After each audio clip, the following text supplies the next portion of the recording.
Direction la Serbie où les étudiants manifestent depuis novembre dernier contre la corruption et le capitalisme dans leur pays.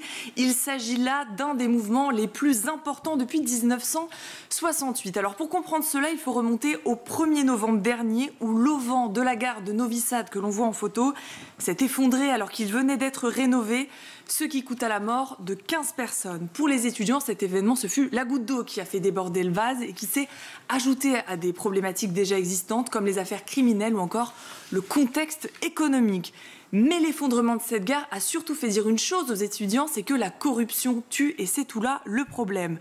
De plus, en plus des étudiants qui manifestent, c'est toute la société qui s'est joint au mouvement. On retrouve les agriculteurs, les clubs de motards, les taxis et il y a même les retraités, les personnes âgées qui tapent dans les casseroles. Alors tous ont rejoint le mouvement, manifestent presque quotidiennement dans les rues et dénoncent la corruption et le manque de contrôle et de surveillance des grands projets de construction dans le pays.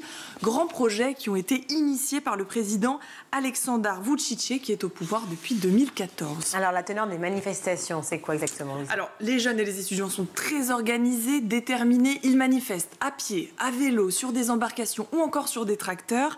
Alors ils sont fatigués, pourquoi? Eh bien parce qu'ils manifestent dans le froid. Mais selon les reportages et les articles que l'on peut lire, ils gardent le sourire. Alors comment s'organisent les étudiants? Quelle est la teneur de ces manifestations? On va écouter la journaliste Tara Mirković qui s'est rendue en Serbie et témoignait dans un podcast de France Culture.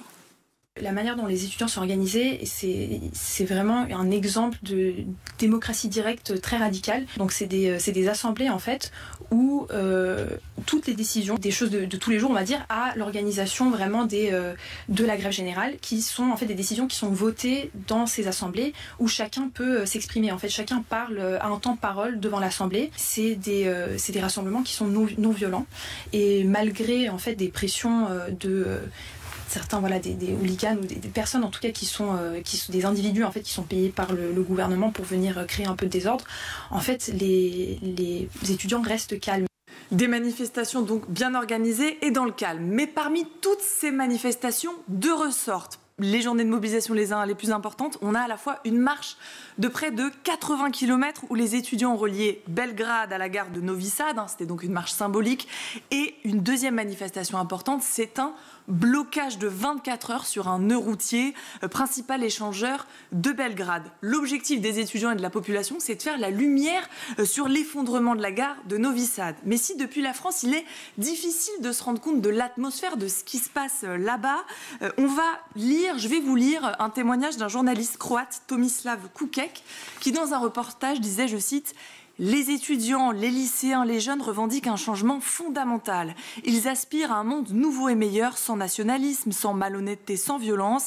Mais si leur message n'atteint qu'une personne sur 10 en Serbie, en Croatie ou ailleurs dans le monde, ils auront fait plus que tous les hommes politiques réunis des Balkans au cours des 50 dernières années. C'est pourquoi les générations plus âgées les regardent, les larmes aux yeux. » Alors à date, quelles sont les conséquences de ces manifestations, Lisa? Alors il y a eu la démission du Premier ministre, mais aussi du maire de Novi Sad. Tout ceci ne suffit pas pour les étudiants. D'ailleurs, ils disent qu'ils resteront dans les universités pour les bloquer jusqu'à ce que leurs demandes soient satisfaites. Et en parlant de leurs demandes, elles sont très claires, ils les ont listées. Ils demandent la justice pour les 15 morts dans l'effondrement de la gare, mise à disposition des documents officiels concernant la rénovation de celle-ci, l'arrestation des individus qui auraient violenté les étudiants et les professeurs depuis le début des mobilisations.